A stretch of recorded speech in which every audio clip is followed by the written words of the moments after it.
მოგესალმებით, თქვენ უყურებთ რეგიონის დღის მთავარ ამბებს.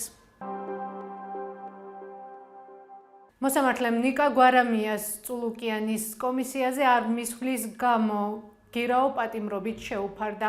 კოალიცია ცვლილებებისთვის ლიდერი სასამართლო პროცესს არ ესწრებოდა. სასამართლოს ხდომის პარალელურად გვარამია თავად მივიდა რუსთავის პენტენციურ დაწესებულებაში. იქიდან პოლიციის თანამშრომლებმა პოლიციის სამმართველოში გადაიყვანეს და შემდეგ უკვე ციხეში შეასახლეს. აქვე გეტყვით, რომ წულუკიანის კომისიაზე გამოუცხადებლობის გამო დააკავეს კოალიცია ცვლილებებისთვის ლიდერი ნიკა მელია. თავდაცვის ყოფილი მინისტრი ირაკლი ოქრუაშვილი და გირჩი მეტი თავისუფლებისთვის ლიდერი ზურაბ ჯაფარიძე.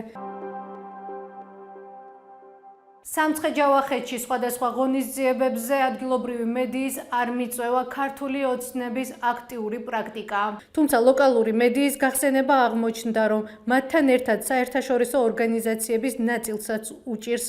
გუშინ ესტონეთის ელჩი და იუნისეფის წარმომადგენლები ახალციხეში სოფელ წყალთბილას საბავშვო ბაღში იმყოფებოდნენ, თუმცა ღონისძიებაზე მხოლოდ რეგიონალური მედიის ნაწილი მიიწვიეს და ჩვენი გუნდისთვის, რომელიც მიუკერძოებლობის, სანდოობის და ჟურნალისტური მაღალი სტანდარტის გამო ბალტიის მედიის განვითარების ცენტრის ბოლო დასკვნაში რეგიონალური მედიის ხუთეულშია.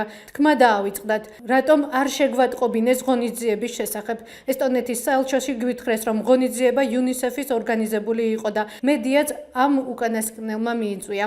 იუნისეფში გუშინ გვითხრეს, რომ ჩვენი მოწვევა დაავიწყდათ. დღეს კი გვითხრეს, რომ გუშინ გაკეთებულ კომენტარზე მეც ვერაფერს გვეტყოდა.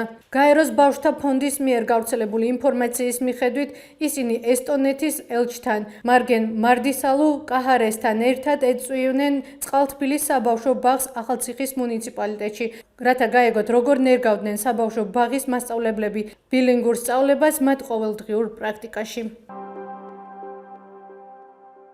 ეს იყო ჩვენს ხელთ არსებული დღევანდელი ბოლო ინფორმაცია. მეტი და დეტალური ინფორმაციისთვის ეწვიეთ ჩვენ ვებ და Facebook გვერდს. გმადლობთ, რომ გვიყურებთ. ბედნიერ უქმეებს გისურვებთ.